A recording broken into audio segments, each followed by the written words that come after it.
Welcome to my YouTube channel में आप सभी का स्वागत है। हेलो बच्चों, आप लोग कैसे हैं? आई होप आप लोग अच्छे होंगे, मस्त होंगे। तो देर ना करें, चलते अपने अभ्यास पर। अभ्यास है 13 के ए है।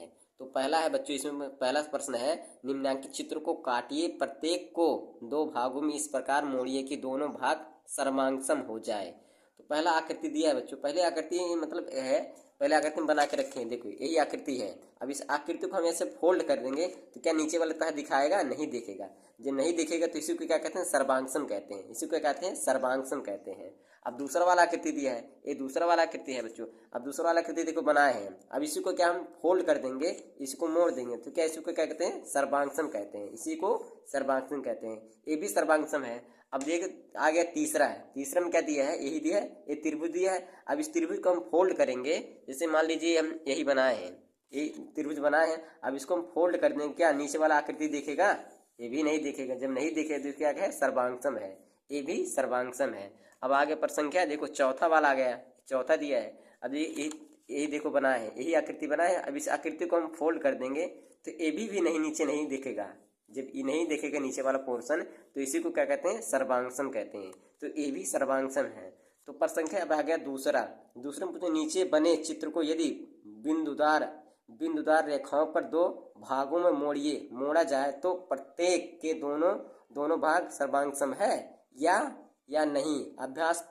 अपनी अभ्यास पुस्तक में प्रत्येक के समक्ष है या नहीं, उत्तर लिखिए। अब देखिए, मान लीजिए यही आकृति है बच्चों। अब इस आकृति को हम क्या, ऐसे यही दो आकृति है। अब दो आकृति को इसे फोल्ड करेंगे तो क्या ये बन जाएगा? तो ये सर्वांगसम हो जाएगा। अब नीचे वाला तय नहीं दिख रहा है। जब नीचे वाला तय नहीं दिखेगा तो क्या है? सर्वांगसम है। तो यहाँ पर रहेगा हाँ, मतलब हाँ, ये सर्वांगसम है। ये सर्वांगसम है। अब देखो दूसरा दिया है। दूसरे बच्चे ये ज़्यादा दिया है, ये कम दिया है। इसको फोल्ड करेंगे तो ये नीचे वाला तह दिखेगा। जब दिखेगा तो ये मतलब ये नहीं है। तो मतलब यहाँ पे लिखेंगे हम नहीं है, नहीं है। अब आगे तीसरा। अब देखो तीसरा में यही आकृति दिया, इसको फोल्ड करेंगे तो जब फोल्ड करेंगे तो नीचे वाला तय नहीं दिखेगा। जब नीचे वाला तय नहीं दिखेगा तो क्या मतलब ये नीचे वाला तय नहीं दिखेगा तो क्या मतलब? सर्वांगसम है। मतलब यहाँ पे लिखा जाएगा हाँ, ये है। अब आगे देखो बच्चों, तीसरा है। तीसरे में यही दिया आकृति। अब इसको आकृति को देखो, दोनों बराबर है। अब ये वाला तय जब पलटेंगे हम तो पलटेंगे तो क्या नीचे नहीं दिखेगा। तो जब नहीं दिखेगा, सर्वांगसम है, मतलब ये यहाँ पे लिखा जाएगा हाँ, ये हाँ लिखा जाएगा। ठीक। अब देखो ये आकृति है, चौथा दिया है। पांचवा है, पांचवा आकृति है। ये देखो आकृति ज़्यादा है, ये कम है। तो जिसको पलटेंगे तो नीचे वाला तही दिखेगा। जब नीचे वाला तही दिखेगा तो मतलब ये नहीं है, ये सर्वांगसम नहीं है। तो यहाँ पे लिखा जाएगा नहीं। तो आगे पर संख्या छठवां आ गया। अब देखिए बच्चों, यही आकृति है, दोनों आकृति समान है। जब दोनों आकृति समान, अब इस ये वाला आकृति फोल्ड करेंगे तो ये मतलब दिखेगा नहीं। जब दिखेगा नहीं तो क्या मतलब? ये सर्वांगसम है। ये सर्वांगसम मतलब हाँ, ये है। तो यहाँ पे लिखा जाएगा हाँ। अब देखिए बच्चों, सातवां आ गया। अब देखो ये आकृति ज़्यादा है, ये आकृति कम है। अब इसको जब फोल्ड करेंगे तो क्या नीचे वाला आकृति दिखेगा। जब नीचे वाला आकृति दिखेगा मतलब ये नहीं है। तो यहाँ पे लिखा जाएगा नहीं। तो दूसरा कंप्लीट हो गया। संख्या तीसरा आ गया। निम्नलिखित त्रिभुजों को उनके कोणों के आधार पर वर्गीकृत कीजिए। जैसे देखिए, ए पहला दिया है तो ए के कितना है? 28 सन दिया है। बी कितना दिया है? 120 सन दिया है। और सी कितना दिया है? 32 सन दिया है। तो जो कोण 90 से ज़्यादा 180 से कम हो तो उसे क्या कहते हैं? उसे अधिक कोण कहते हैं। तो क्या ये हो जाएगा? ये उसे अधिक कोण कहते हैं। अधिक कोण अधिक कोण कहते हैं। अधिक कोण कहते हैं। तो ये हो जाएगा। अब देखिए आगे इसमें आ गया, दूसरा आ गया।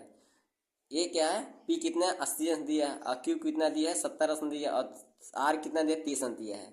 तो 0 से ज़्यादा 190 से कम हो, 0 से ज़्यादा 90 से कम हो तो उसे क्या कहते हैं? उसे न्यून कोण कहते हैं। जैसे 80, मान लीजिए 80, देखिए 80 0 से ज़्यादा है और 90 से कम है तो ये क्या है? ये न्यून कोण त्रिभुज है। ये न्यून कोण त्रिभुज। तो दूसरा क्या है? न्यून कोण त्रिभुज है। न्यून कोण त्रिभुज, ये न्यून कोण त्रिभुज है। न्यून कोण त्रिभुज तो क्या हो जाएगा? 0 अंश पी और 90 हो जाएगा, 90 अंश, ये हो जाएगा। अब आगे तीसरा आ गया। इसमें तीसरे में पूछा है, तीसरे में किसी भी, इसमें किसी कोई भी 1 2 तीनों में से कोई भी 90 से 90 का हो, कोई भी त्रिभुज 90 का हो, उसे क्या कहते हैं? उसे समकोण कहते हैं। उसे क्या कहते हैं? समकोण कहते हैं। तीसरा क्या हो जाएगा? ए समकोण त्रिभुज कहते हैं। समकोण त्रिभुज, ए समकोण त्रिभुज कहते हैं। तो इसमें क्या हो जाएगा? n बराबर कितना है? 90 है। ये 90 अंश का है। तो तीसरा भी कंप्लीट हो गया। अब आ गया इसमें चौथा आ गया। चौथा में क्या पूछा है? निम्नलिखित त्रिभुजों को उनके भुजाओं पर वर्गीकृत कीजिए। तो इसमें देखिए क्या दिया है, इसमें यही दिया है। अब इसमें क्या पूछा है? देखो, जब दो भुजा बराबर हो तो उसे क्या कहते हैं? समद्विबाहु त्रिभुज कहते हैं। तो ये देखिए, ये दो भुजा बराबर है, ये नहीं है, तो इसे क्या कहते हैं? समद्विबाहु त्रिभुज कहते हैं। तो चौथा के पहला में क्या हो जाएगा? ये समद्विबाहु त्रिभुज कहते हैं। समद्विबाहु त्रिभुज कहते हैं। समद्विबाहु त्रिभुज कहते हैं। ये हो जाएगा। अब आगे देखो, बी वाला आ गया, मतलब दूसरा आ गया। दूसरे में देखिए इसमें क्या है? जब कोई भुजा बराबर नहीं हो, जिसमें देखिए ए जब कोई भुजा बराबर नहीं हो तो उसे क्या कहते हैं? विषम बाहु त्रिभुज कहते हैं। इसे क्या कहते हैं? विषम बाहु त्रिभुज कहते हैं। तो दूसरा हो जाएगा विषम बाहु त्रिभुज कहते हैं। विषम बाहु त्रिभुज कहते हैं। ये हो जाएगा। अब देखिए तीसरा में दे दिया है, जिसमें इसमें भी कोई भुजा बराबर नहीं हो, इसमें भी कोई भुजा बराबर नहीं हो, इसमें भी कोई भुजा बराबर नहीं हो, इसे भी कहते हैं विषम बाहु त्रिभुज कहते हैं। इसे विषम बाहु त्रिभुज कहते हैं। इसे विषम बाहु त्रिभुज कहते हैं, क्योंकि इसमें कोई भी अंक बराबर नहीं, कोई भी भुजा बराबर नहीं। ये भी ये देखिए 2.0 है, ये 3.0 है, ये 3.5 सेंटीमीटर है, तो ये भी बराबर नहीं, तो इसे क्या कहते हैं? विषम बाहु त्रिभुज कहते हैं। तीसरा को भी क्या कहते हैं? विषम बाहु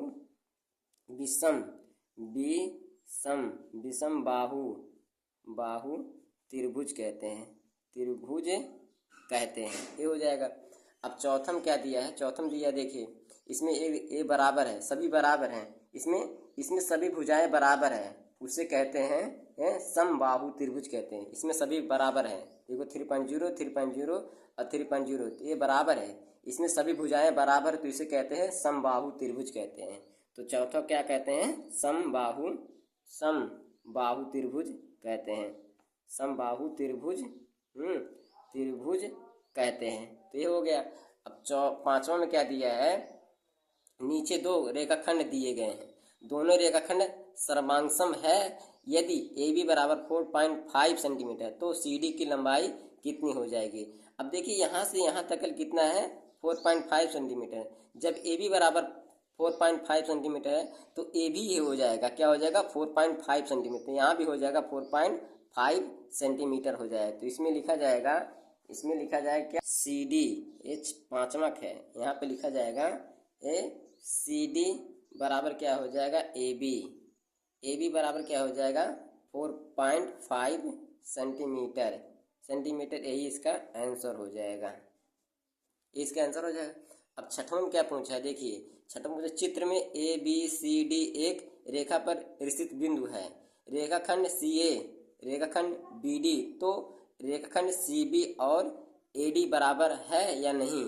अब देखिए मान लीजिए ए और ए बराबर है, ए सी और बी, सी देखिए बी और डी, इसमें क्या बोलते? सी देखिए सी और क्या है? ए है, ये बराबर है। और बी और डी ये भी बराबर हैं। तो सी बी कह रहा है सी और बी बराबर हैं, और कह रहा है ए डी बराबर हैं। तो इसमें क्या लिखा जाएगा? इसमें हाँ, छठों में लिखा जाएगा हाँ ए बराबर हैं। तो यहाँ लिखा जाए सी बी बराबर ए डी, सी बी बराबर ए डी, यही इसका आंसर हो जाएगा।